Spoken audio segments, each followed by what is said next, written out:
We could use your help keeping the Omaha History Podcast going. Please consider becoming a patron for as little as $1 a month. Go to patreon.com/Omaha.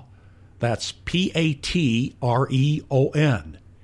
It'll help pay the light bill. Welcome to the North Omaha History Podcast with noted author and historian Adam Fletcher Sassy. Each week, Adam takes you on a guided tour through Omaha's dynamic past. In the 1840s, crossing the raging Missouri River was a struggle. Men, women, and children in schooners on foot and riding horses had to get across the water in a way they would survive and would keep all their supplies and possessions intact. It took 100 years to build a permanent structure across the water, so today Adam is going to explore the bridge, the ferries, the politics, the economics, and more. The history of the Mormon Bridge, eh, Adam?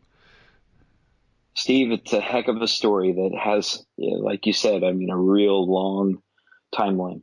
It goes all the way back to the 1840s. At that point, there was already a really long timeline. The Louisiana Purchase had happened. Lewis and Clark went west way back in 1806. And came all the way up the Missouri River, and just lots of exploration had happened. The Nebraska area at that point was called Indian Territory, and it stretched all the way from Oklahoma to the northern border with Canada and all the way west out to Montana and beyond even. That gigantic region was home to so many tribal nations. Many of the names that resonate with people in Omaha today, like the Poncas and the Pawnee and the Omaha and the Winnebago.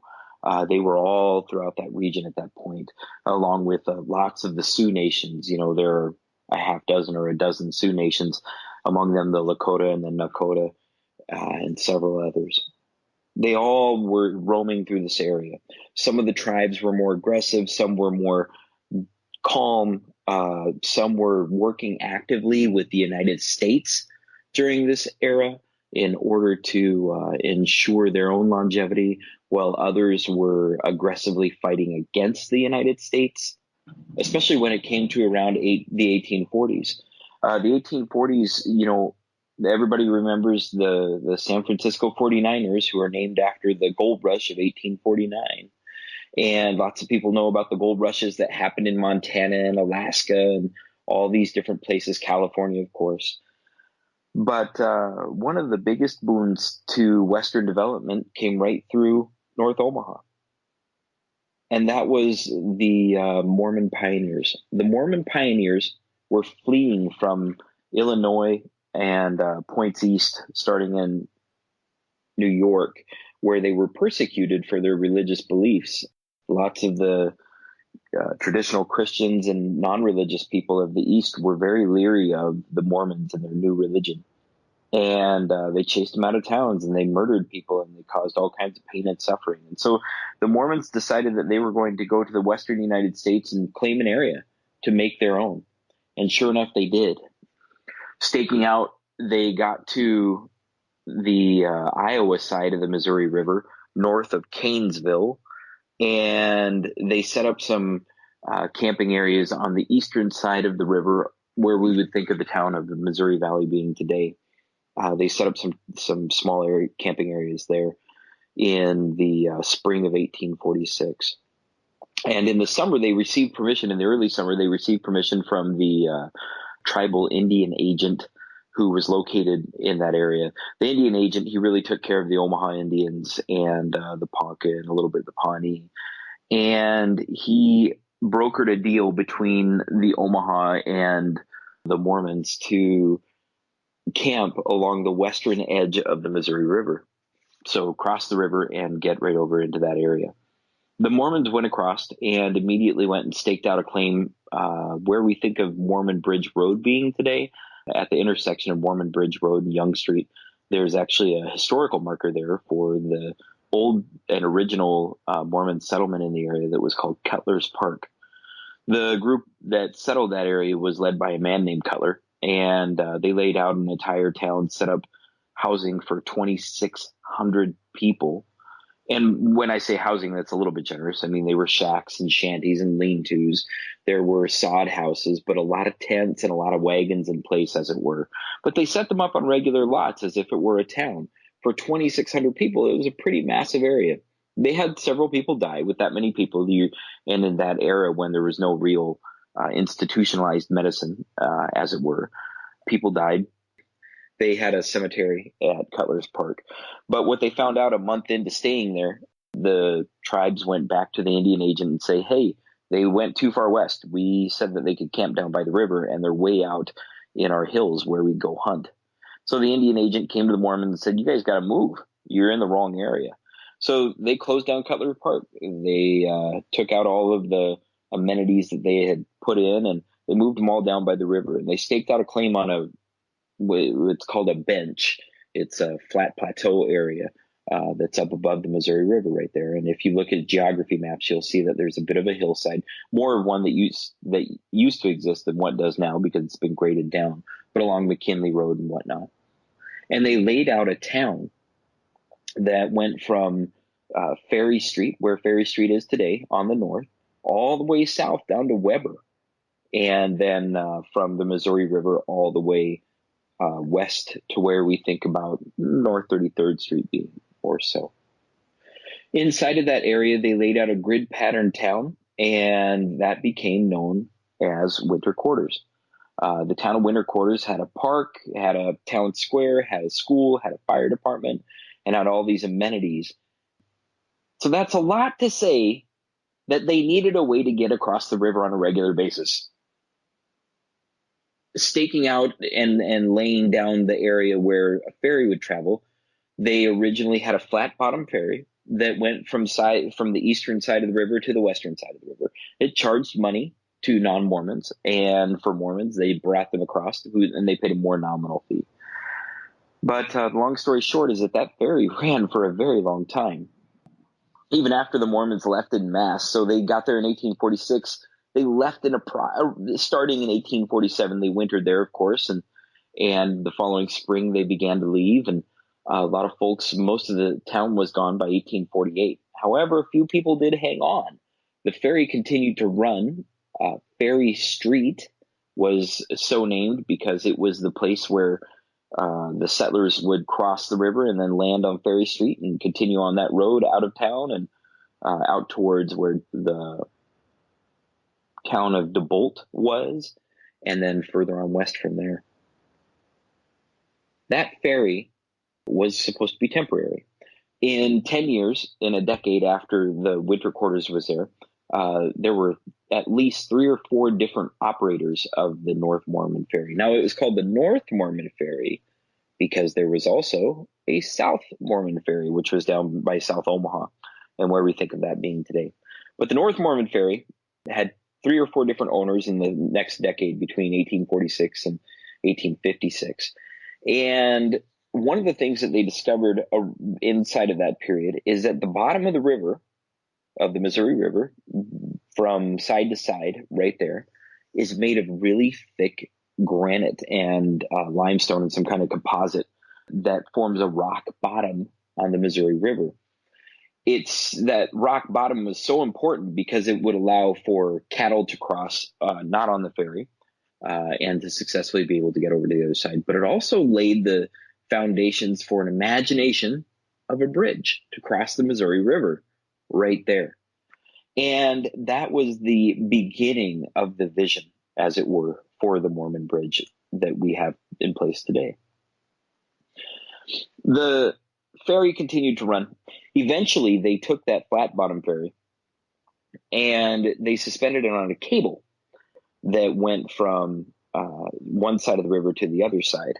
What they had experienced initially was a drift. Of course, the Missouri River has a really fast current right there. And this drift would carry the ferry. You would launch on the on the east side of the Missouri River. You would launch north of where the bridge is today, sometimes as far as a half mile north of where the bridge is today. And the ferry would drift you all the way over to where Ferry Street is right now, because of that current was pushing you downriver the entire time. Eventually, they suspended this rope across, and they narrowed that gap by more than 3/4 of a mile. And it was a slight jog that it took the ferry from one side to the other. By 1849, there was a license that was given to George Smith by Potawatomi County, and that license allowed Smith to run the ferry for the next 12 years.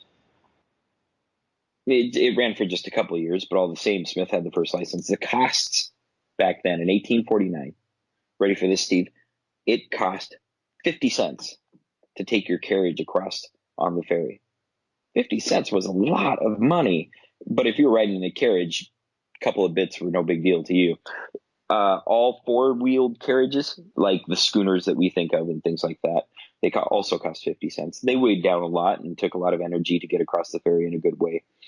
There were two-wheeled carriages and carts that had to come across. They cost 35 cents a piece. Every yoke of oxen was 12 cents a piece. So if you had a team of 6 oxen, which would have been a huge team, you were paying almost more than a half buck. Loose cattle were 1 cent each. Sheep were 2 cents each. Hogs were 3 cents each. So you get a sense of all of the varying values of different livestock at that point. Horses, mules, and donkeys were 10 cents each. A man on a horse was 25 cents, and a person walking on foot was 10 cents to get across the ferry right there. One of the other advantages that they had with the ferry at that point is that there was a sandbar in the Missouri River. And so if you didn't land right at Ferry Street, you would land on the sandbar and it would ferry you, you could cross right there, and it wasn't a huge deal. But that was all the way through 1852. In 1852, it was interesting because the ferry became known as Golden Gate because there were so many prospectors who were coming across, the gold speculators who were crossing the river right there. In around 1854, remember, that's when the picnic happened in Omaha, July 4th, 1854, when the folks from what was then called Council Bluffs, after Canesville, they'd come across, they were speculating, and they decided, heck, we're going to make a lot of money off this place. And they declared that Omaha City would exist. Well, right about that same time, there was a guy here on the north end. He lived over on the Iowa side, and his name was James Mitchell. Mitchell was an interesting character. He was a speculator. He was trying to make some money. He did a little bit of gold work. He did a little bit of land speculating, did all kinds of different things. But when he saw that the Mormons were leaving, Mitchell made a bid, and he started buying up the winter quarters. He bought up the old buildings, he bought up the old land, and eventually he put together a nice section of land that he described as 25 acres of land at the ferry landing. He also owned half of the ferry rights, the license that was sold, and he owned the steam ferry boat. Mitchell put in the first steam ferry boat. Mitchell wasn't an old man. He was born in 1810 and had come to Iowa to make his wealth, and got there in the mid-40s with the Mormons or right after the Mormons. And he really saw the potential of what would become winter quarters and later on would become the town of Florence. So it was that year that Mitchell had laid his claim and really began to stake out things that he went to the Nebraska Territorial Legislature, and he got the Florence Ferry Corporation established in the first Nebraska Territorial Legislature. That was in 1855. It was 1856 when the first attempt to build the Florence Bridge was made. That's right, the Florence Bridge, starting in 1855, it was going to be a thing. The Nebraska Territorial Legislature incorporated the Florence Bridge Company for the first time that year. And James Mitchell, along with Peter Sarpy and James Parker, one of the big landowners there in the Florence area, and also the operator of the Florence Bank, they were all involved in that Florence Bridge Company. So the legislature said that a good and sufficient ferry boat at said point for the accommodation of the inhabitants of the adjacent country and the public generally, they thought that that was a good idea. And Mitchell went ahead and started working it. He went back east and tried to convince the United States Congress to dump a bunch of money into putting a bridge across at Florence. Mitchell wanted to see that bridge right where the ferry was. Again, I mean, Mitchell was out to make money, right? And along with his ownership of the ferry, he also owned the Florence Mill, which was likely originally built by Brigham Young, or at least his party, and the rest of the Mormon pioneers when they came through. Along with Mitchell owned other things, the Daily Florence Courier newspaper. He owned a salon. He owned a bunch of other businesses. He started running the steamer ship from Florence all the way down to St. Louis in 1856. And his business acumen was so well known that a newspaper out of Omaha called the Nebraskanian, it was one of the first newspapers. In 1857, they called James Mitchell the great mogul of rock bottom. They were kind of referring to Florence as rock bottom at that point, at least as a nickname. So Florence began to grow and take off. Mitchell named the town after his niece, who was a very real person, by the way. It was interesting. They had a lot of times that where it actually looked like that bridge might get built. They sold interest in the bridge company so that they could raise money. They sold stock in order to raise money to build a bridge. They got about $100,000 raised, and they had these subscriptions to the bridge company that they were selling as well. So it was interesting then when you look at that bridge company investors. And by 1857, they had $200,000 raised. And, you have lots of popular names. You have folks like Mitchell himself who put in for $25,000. That made him the largest stockholder. But you also had Cook, Sargent, and Parker, the bank folks. They were in for $10,000. You had John Bracken, who was in for $5,000, a bunch of $5,000 guys. The $10,000 folks included people like Chipman, who ran a big lumber concern in Florence and in the Ponca Hills right there, and Bryant, who was a land speculator who had a bunch of land around the region. Chapman, who was a cattleman in the western area beyond the Mormon Bridge Road. All these folks were invested in the bridge, and they really wanted to see it go. So Mitchell goes to Washington, D.C. in 1857, and it didn't work. He didn't get he lobbied, but he didn't get the money that he thought that he needed in order to start the bridge. And honestly, at that point, not having the bridge built at Florence in 1857 really hurt the town. In 3 years, the Florence Bank collapsed.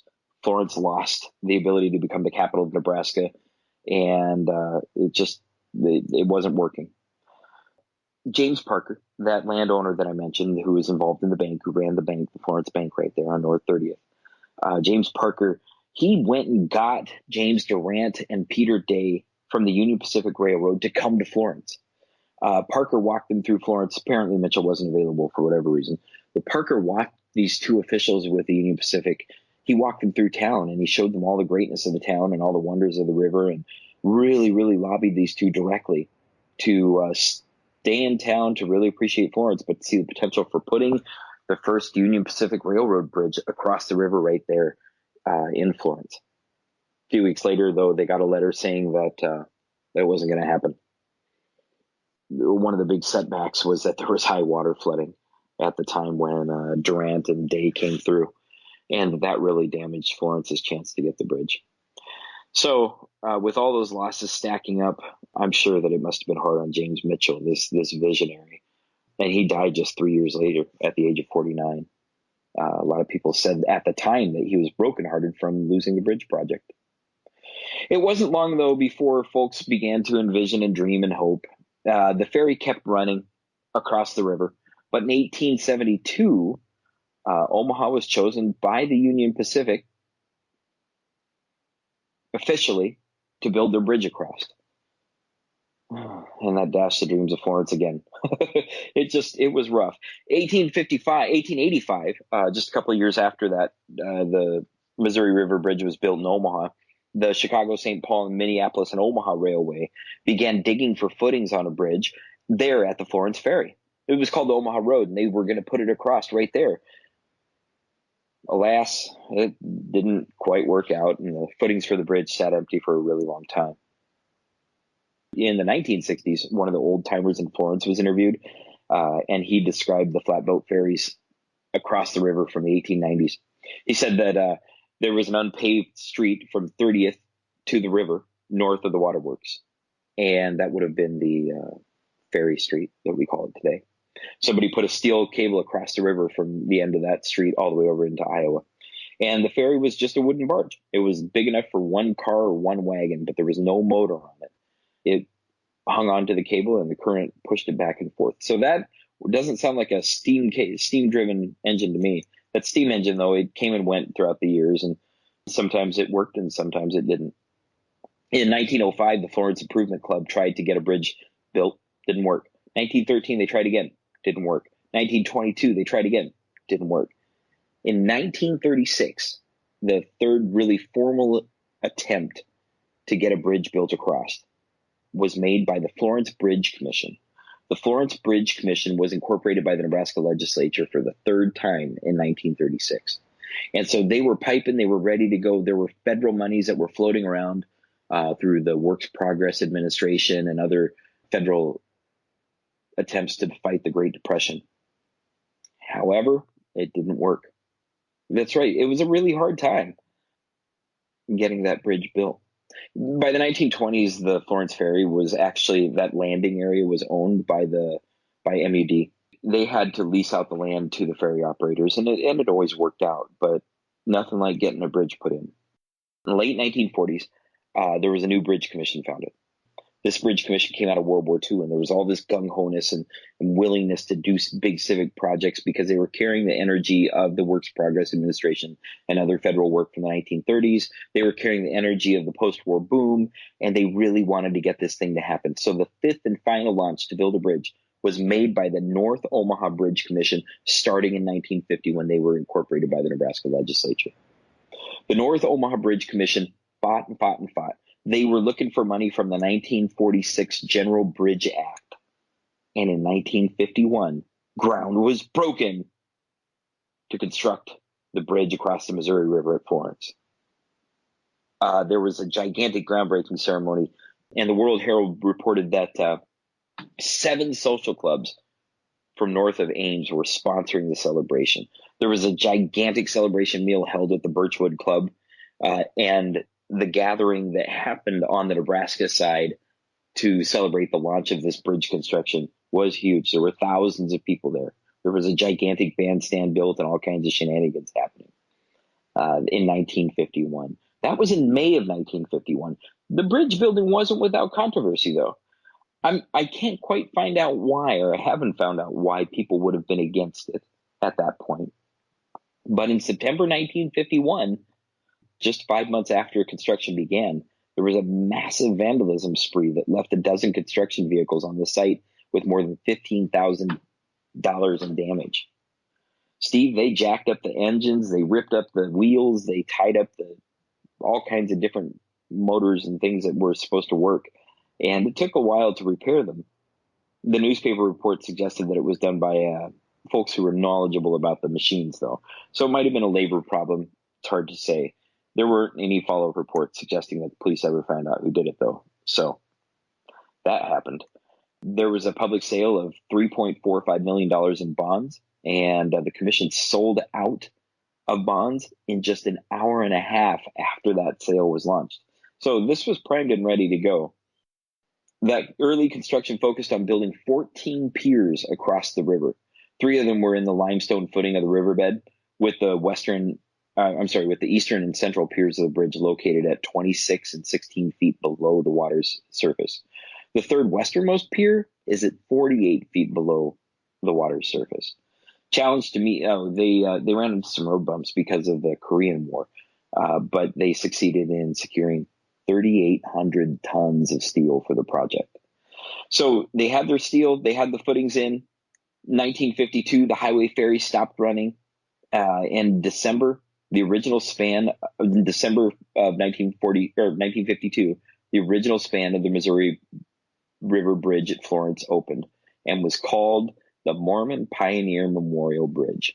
It carried a 2-way traffic across the river on a 26-foot wide deck, and of course connected Iowa and Nebraska across the Missouri River right there. There was a 2-day dedication celebration that started on June 1st of 1953.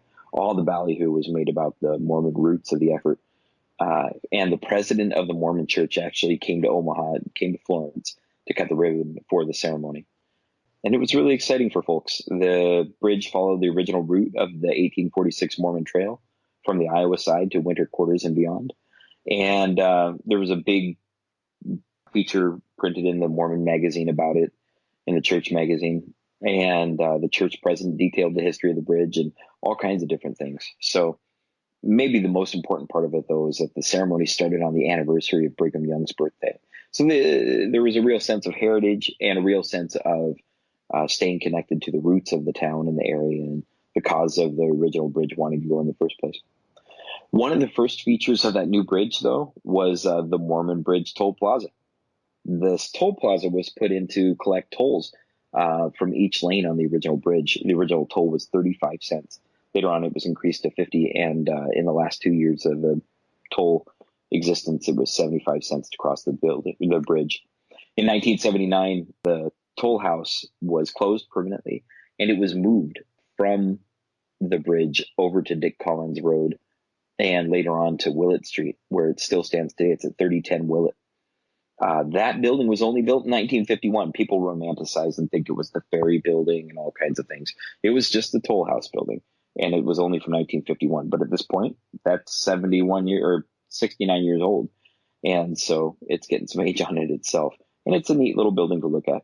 Really gives you a sense of the possibilities of the town. Has a nice little mural up top that was from that replicates the original mural that was on the bridge plaza. So that's kind of neat to look at. In 1956, Iowa transportation officials turned the old Mormon Bridge Road that runs from Missouri Valley over to the bridge. They turned it into a highway, and later on, more than 20 years later, a 4-lane highway replaced that trail road altogether, connecting the bridge to I-29 there in Iowa. In 1979, Nebraska and Iowa went into a formal interstate compact to ensure the mutual governance over the bridge. And then in 1975, the second span of the bridge was completed. And even though it was structurally similar to the original, it wasn't identical. The process of constructing it was a lot faster and smoother than the original process 22 years earlier. But in 1979, when that was put in, the bridge was complete. And a huge celebration was held in April of 79 to celebrate the opening of I-680 and the end of the bridge construction process and the connection of North Omaha to the rest of the interstate system. There was a huge dance, fireworks over the bridge, all this fanfare, neat stuff going on. Let's fast forward all the way to present time, Steve. In 2019, the Department of Transportation wrapped the bridge in these huge pink tarps, and they painted it. This is the first time that the color of the bridge has changed in all these years, from 79 all the way till now. So for 40 years or so, we've looked at a green bridge, and all of a sudden, it's no longer green, but instead blue. And that blue is startling. It's beautiful, and it's really creating a really neat legacy and look for the project. It was wrapped in those pink tarps to prevent the lead paint. You know, they'd used lead paint on this thing ever since it was first built back in the 50s. And so they captured that lead paint to keep it from poisoning the river more. And yeah, that project is ongoing and will be fully restored this year at some point. Anybody's interested, you can go and check out a historical marker that was put on the northwest corner of J.J. Pershing Drive and Dick Collins Road in 1931. That historical marker is right there as a real legacy, marking the heritage of the ferry and today's bridge. Despite its historical relevance, though, the bridge hasn't been listed on the National Register of Historic Places, and the city of Omaha hasn't designated an official Omaha landmark. Maybe that's coming down the road, though. That's a little bit about the history of the Florence Ferry, some of the economics, social, and cultural relevance of the bridge, and where it stands today, the Florence Ferry and the Mormon Bridge across the Missouri River. Thanks for listening to the North Omaha History Podcast with noted author and historian Adam Fletcher Sasse. Join us next week as Adam takes you on another guided tour through Omaha's dynamic past.